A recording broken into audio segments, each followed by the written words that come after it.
Hey, what's up, guys? So a couple of days ago, I was on Twitter and I sent out a tweet and I was taking a shot at solar generation being used in New Orleans for the recovery effort from Hurricane Ida. And I said something along the lines of, I see a whole bunch of natural gas and diesel generators being sent down. I don't see any solar generators being sent. Shortly after that, I saw a nonprofit raising some capital for the very purpose of sending solar generation, building these solar microgrids around New Orleans. So I got really interested in it. And I was like, hey, I'd like to see this in action. So at first I donated some money, but then I said, probably be better if we actually went down there and helped the crew out, take some supplies here from Houston. You know, if you're not aware, the majority of New Orleans has been without power. They lost some really critical infrastructure and substations. All southern Louisiana, Homa, down to Port Fourchon is just under distress right now. So we're gonna head to New Orleans, to Louisiana today. It's 5 a.m. right now. You can see here behind me, I've got a ton of supplies. I got 1,200 water bottles, got a gas generator.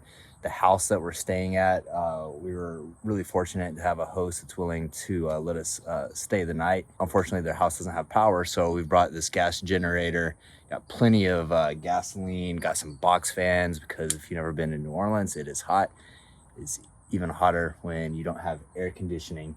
So got a ton of supplies for the crew and for any locals that need some help. So I'm gonna go by the office. I'm gonna pick up our drone, and I'm gonna pick up Tim on the way, and then we're gonna start making our way east down I-10.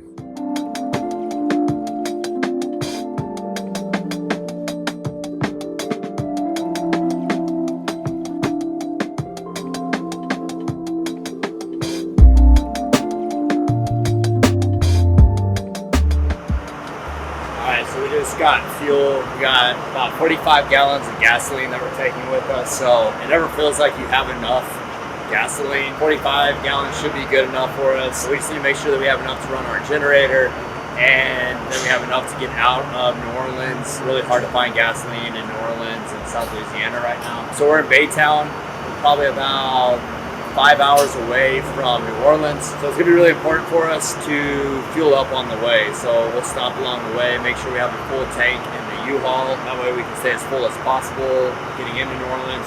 You can see a lot of people are over here. They got big generators, people got boats, diesel. So everyone's fueling up in Baytown, and gonna get Tim some coffee and we're gonna head there.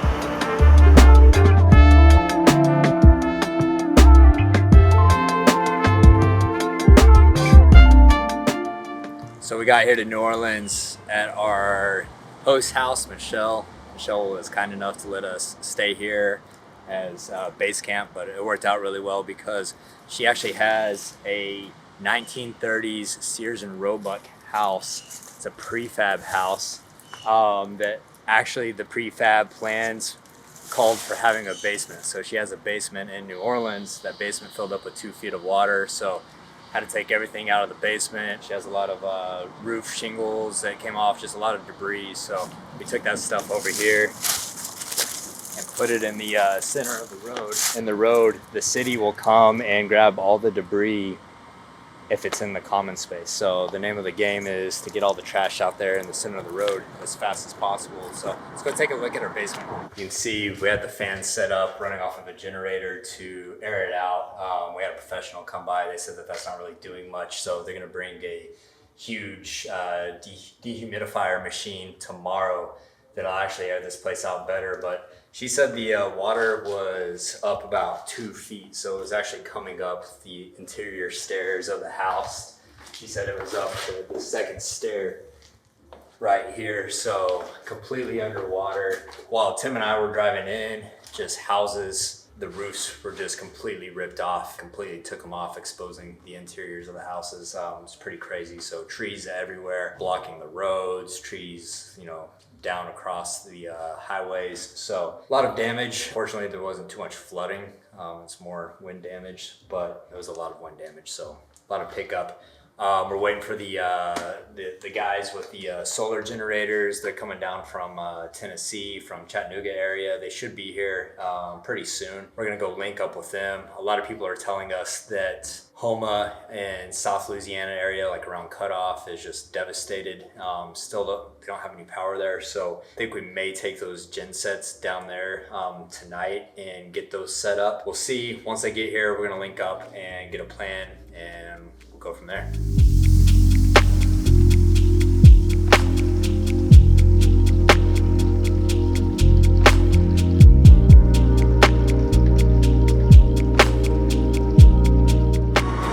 All right, so what we're working on right now is clearing out these storm drains. So you can see there's just a ton of branches and leaves and little rocks and things like that. And you see it's covered. And so we already did that street over on that side. The problem is that if you have a subsequent storm, which there actually is one forming right now out in the Gulf, if that one comes and hits and all the storm drains are blocked and clogged, there's nowhere for the water to go, so the flooding becomes worse. So making sure that we're cleaning out these storm drains. There's one on every corner over here, so just within a block, you know, there's 8 of them. Getting those cleared out right now. We already did that side over there, just working on this one, so probably show you what it looks like afterwards. It's gonna be all nice and clean and tidy. So kind of fortunate, it's not super hot today, not super humid. Yesterday when I was loading up the van in Houston, it was terrible. I was sweating my ass off. It was so bad, but it's actually like feels pretty nice weather here in New Orleans today. So I know it's been hot the past couple of days, so it's good for everyone here to get a little bit of relief on the weather. But yeah, get these cleared out, and then that's probably it for this house today. All right, guys. So last night, Tim and I had some neighbors. One, we went on a walk. It was kind of eerie, just walking around New Orleans without any power. It was pitch black. And then some of the neighbors invited us over, cooked for us, cooked us some amazing tacos, gave us a free drink. So spent some time over there last night. New Orleans still parties even when there's no power. People are blasting music off the generators, having a good time. So right now we're headed over to this church to meet up with the guys with the solar panels. It's about 20 minutes away, so they're picking up the trailers right now. We're gonna go meet them at this church, and I think we're setting them up at the church, but we'll see once we get over there.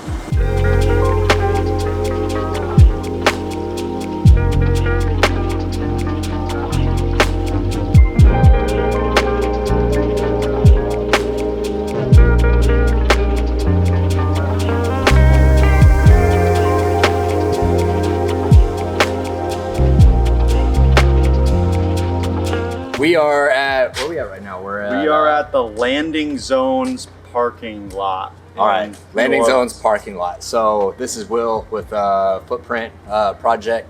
And so they have these solar trailers, which actually have kind of a storied history because they came from DC Solar, right? Yep. So DC Solar was a solar company that went bust. I think lost Berkshire $350 million. So these guys picked them up at auction, right? Well, actually, other companies picked them up at auction and then donated them to us. Oh, perfect. So perfect. Cool. It's very convenient. We've been able to use them. You know, there are good things about them, there's bad things about them, but they do work for the most part. So we're gonna put out the wings. We're gonna show what it looks like when the solar panels are out. So let us get that real quick. And then we can do it. Just hold this piece right there. We have the solar panel on this side angled out, and so it's got a few different angles that you can hit depending on the setup. But yeah, so tell me, like, how much power can a trailer like this generate? Well, 40, 45-ish. I always undercut the batteries just so people, you know, don't overestimate it. Yeah. So I say it's a 40 kilowatt hour flooded lead acid battery bank with a 12 kilowatt inverter, and that panel system is 2 kilowatts total. Okay. But you can see there's a backup generator integrated. A lot of them had that. I think that one's a 7 kilowatt. Some of them have 12. Yeah. But there are thousands of these things out there floating around. Yeah. And they're all kind of different generator, but they all have the same SMA inverters, and they used outback charge controllers. And the challenge is there's some SOC, state of charge issues between the charge controller and the inverter. So it's a little bit of a, I guess it takes a lot of hand holding, I would say, to make these things if you're going to run it at full tilt, Yeah. you want to have someone that knows how to program Knows an what SMA they're doing. inverter, Yeah. and it's just Yeah. it's not as turnkey as it. Yeah, so you we'd can't like just it. pull this thing up somewhere and set it up easily if you don't have some It'll knowledge. with turn how to- on. Yeah. It just might not run. Like if you were running like a clinic off of it, I'd Yeah. want someone on site. Yeah, Right? for sure. So this has the ability to run, you know, like a full-size clinic operation. Yeah, you could run a small fire station. Cool. You could run particularly with the backup generator. Yeah. The SMA inverters auto start. Yeah. So it can basically sense if it's sensing the right state percentage of the battery capacity, it can trigger the generator to kick on, Okay. which is cool because then Gotcha, it's like yeah. it's like a hybrid car. Yeah, you know? because then you got continuous Yeah, power with no exactly. lapses. Yeah. Yeah. Awesome. And then the solar's augmenting the battery. So Yeah. and what we're doing based on what site this is going to go to, we may wire up additional panels, like in this parking lot, for Yeah. example. If this was a clinic, Yeah. we could throw on another 4 or 6 kilowatts of solar, Yeah. and then that battery bank can totally handle it, and that could run during the day. It could run Yeah, so you can actually, I mean, it's pretty much modular. You can Yeah. put on ancillary Yeah. solar panels to generate even exactly. more power. Yeah, and that's what we do often. So you see in those poles in there, and this canvas. This is an old prototype of a solar tent. So it sets up and it's flexible solar panels, Oh, and then really? it creates shade where we can stand under, and then we can run that to charge this. Awesome. I've never seen that before. Yeah, we're not going to take it out now, but it's Yeah. basically just all those are flexible solar panels. Yeah. And then this tent structure assembles and Kill two birds with one stone. Exactly. Get some shade and get Yeah. some power. exactly. Awesome. Cool. All right, cool. So this is where they're kind of stationing with the trailers. You can see we got another one over here with supplies in it. So we're gonna head over to the next place. We're gonna drop off some supplies, and then we're gonna head over to the VFW and get a generator set up. So let's go do it, man. Cool.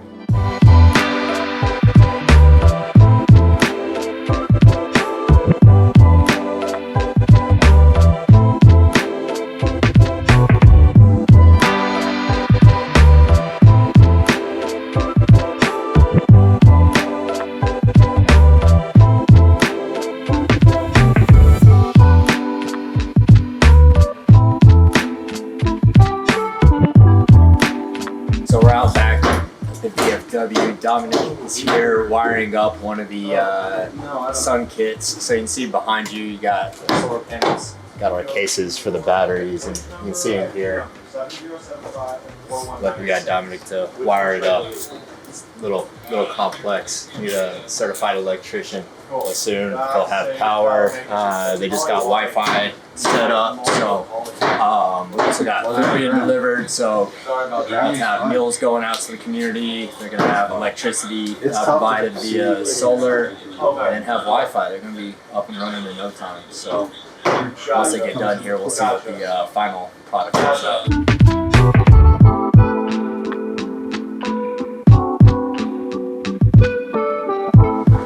Okay, so this is just a standard, dual axle 7x14 cargo trailer. This one, it's what I call a community build. So it's donated battery components. We actually got these batteries from a company called Cherry Street Energy in Atlanta. Okay. And as well as the Outback inverter. We actually use this one to store a bunch of our other equipment as well because it's enclosed and you can lock it, right? We deployed so fast that we hadn't got a chance to put the solar on the roof yet. So what we're gonna do, we just racked them here, and we can put up to 2 kilowatts of solar on the roof structure, but we can also just throw more around the site once we decide where we're setting up. I've seen some pictures. Do you guys usually are they mounted on the top, or do they wing out from We the can, sides? so commercial systems can do like a custom rack and Yeah. it's fancy and that's great, but most of the time for our community stuff, we just mount them flat to the roof, Yeah. and then we store extras inside so that volunteers can just take them out and ground mount them and then string them and plug them into the charge controller. So you can see right now we got some donated inverters from Schneider. Thank you, Tyler. These are some e-bikes that we brought down from the Pedigo Chattanooga. They actually were sponsoring us for Bonnaroo, and when we called them and said, hey, Bonnaroo's canceled, we're going to Ida, they just said, take them, use them. And so we'll use these to do some recon in the city and drop off charging stations and stuff like that. But you can see, here we have this donated, it's an Outback 8 kilowatt, 48 volt inverter system. There's the control panel. The panel's right there because we were tinkering with it.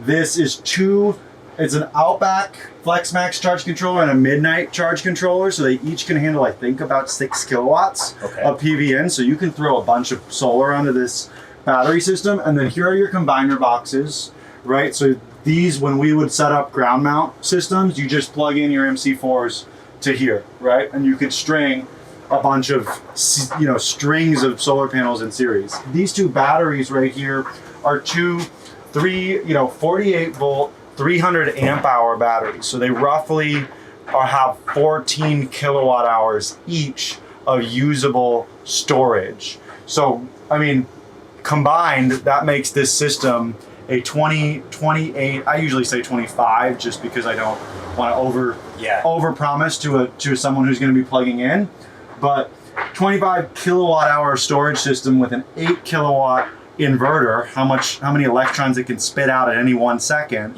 And we can, ground mount or install up to the max of these two charge controllers, which I believe gives you a little bit of capacity to expand into. Exactly. So you could throw a bunch of solar on the roof, let's say 2 kilowatts just on the roof. If you wanted to get to 4, you could add wings. At the end of the day, when we're doing community builds, we're doing it with volunteers, donated stuff, and barely a budget. So we usually just throw the panels on a pallet, throw them in the trailer, and then put them on the ground. There's a lot of ways to do mobile solar. It's not, there's no one right way, right? Which I think is the cool part about it. The goal is to just get more of these systems out there that can be used with generators or without generators, because when you're not having to run fuel the whole time, your generator doesn't break. You can your fuel budget goes a lot longer, and you can use that money you were going to spend on fuel on programming during a disaster. So there's a lot of benefits. It's not the only or best, these are not clean completely. It takes carbon and everything to build this stuff, but it is cleaner. And that's the goal. If we're going to run, disaster ops to climate disasters using fossil fuels, we're kind of shooting ourselves in the foot before we even get started. So that's our goal at Footprint Project. So this is a sun kit. Right now it has 2 commercial LG solar panels, standard 60 cell, off the, what normal commercial solar installers use. That charges a 4 kilowatt lithium ferrous phosphate LFP battery. This system was designed and built by New Use Energy, and it's using a 2 kilowatt inverter and a 2 kilowatt solar charge controller. So basically, we have about 600 watts of solar coming into this, of potential electrons, but we could put up to 2 kilowatts on this thing, so it can run like a 2 kilowatt generator during the day. And then at night, you'd have 4 kilowatt hours of storage. So you could use that for 2 hours at night, or if you triaged your energy and ran just your fridge, you'd get 8 hours. Fridge runs at 500 watts, right? You gotta be a little bit smart in how you allocate your energy. Exactly. It's just, you gotta be tactical and strategic with what you plug in. But it can be game changing when you're like, we wouldn't have been able to have this conversation this right here if we were running that generator right there. You know what I mean? It's game changing for coordination, and then long term, if this op is going to be at least 2 weeks, possibly a month, these things can be moved around, stationed, and then just left, and people can come up and plug in. So that's pretty cool. We can sit here, have a conversation, so you don't have the noise disturbance that you have, with a typical Honda generator. Show us what we have with all these battery packs over here. Totally. Battery packs. So what we're doing, I call it like hub and spoke solar, or we can call them, some people call them like mobile solar generator networks, or cascading batteries. A lot of different ways to do it. Kind of comes from the pico grid concept that really is being used all across Africa, where people are basically using really small batteries just to charge cell phones and small devices. But what we're doing is using this sun kit to charge these portable battery packs, and this is each one of these are 830 watt hours, and it has a 1 kilowatt inverter inside of it. Okay. So it can run, it could run your fridge for 2 hours, or you could run your cell phone for days. Laptops are, you run at about 100 watts, so you could run it for 8 hours type of thing. Yeah. They're great.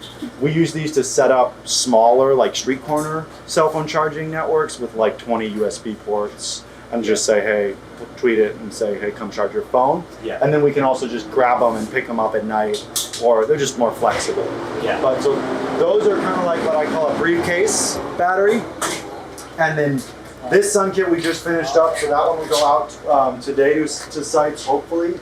And then these are even smaller batteries, and these are just small, I call them bricks or PPSs, and Nate can talk more about them as well. But it's just I think it's a 180 watt hour battery.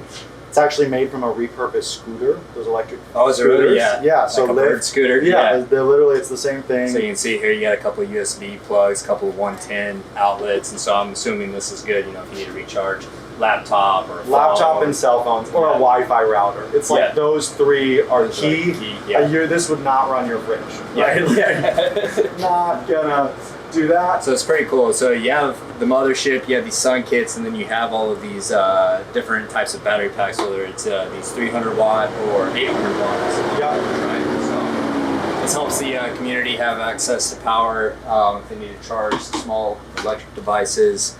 And then, like I said, VFW is going to be running off of this one, and it's currently working. You can't hear it, so that's pretty cool. It's convenient. And, what's nice about it too is you don't have to worry about fuel, as long as the sun's shining, which fuel constraints become a big problem in disaster zones, right? Huge. We've been at all the gas stations today. The lines are down the street, so that's a huge benefit to having solar over a gas or. And even when the solar, even if we took the solar out of this equation, we say it's running at night, you're still optimizing the use of your generator. So even it's like an electric, hybrid car. Even if you have, forget the solar part, even if you just have a battery, inverter, and a generator, that allows you to just use your generator to charge up your battery. And that way you're running your generator at, most generators want to be run at 50 to 75%. They don't like to be idling. Yeah. Right? Yeah. So you just run it, charge your battery up, and then your battery runs for 6 hours, and then you flip your generator back on. And that allows, you can extend your one tank of gas, a lot longer if you're optimizing your generator with a battery. And that's really, the solar as an add-on is fantastic, particularly in sunny climates like we are in right now. After a hurricane, it's usually sunny. But even if it's not, having battery storage and inverters to pair with your fossil fuel system is just across the board more resilient. Yeah, increases your efficiency of how you're using the generator. So, and 2 sources of electricity is always better than 1. Yeah, it's just pretty simple.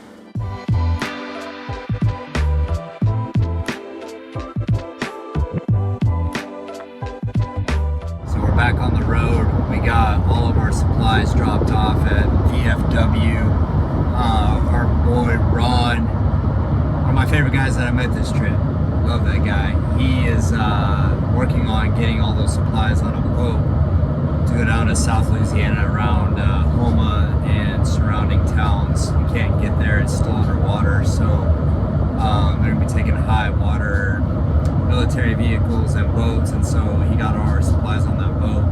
We helped them unload some trailers of other supplies and then help them distribute some meals as well. So really cool getting to see the footprint project and see what they're working on with distributing multiple solar generators. Learned some really cool stuff. I think that definitely has a place in emergency mobile response. One of the issues that you run into when you have diesel or gasoline powered generators is that you run out of the fuel supply.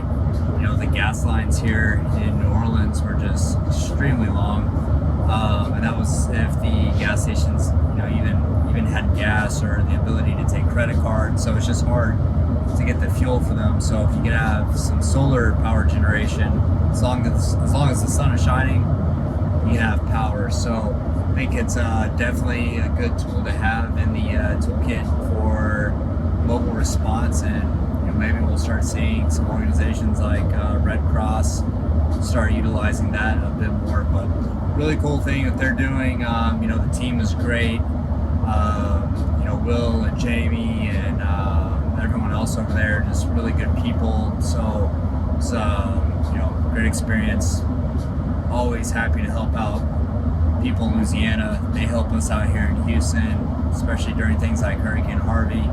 So it's good to have each other's back. So anyways, we're on the road headed back to Houston, and hopefully everyone in Louisiana is able to recover, and I'm sure they will. They've got a lot of help, so it'll be a long recovery, but they'll get taken care of.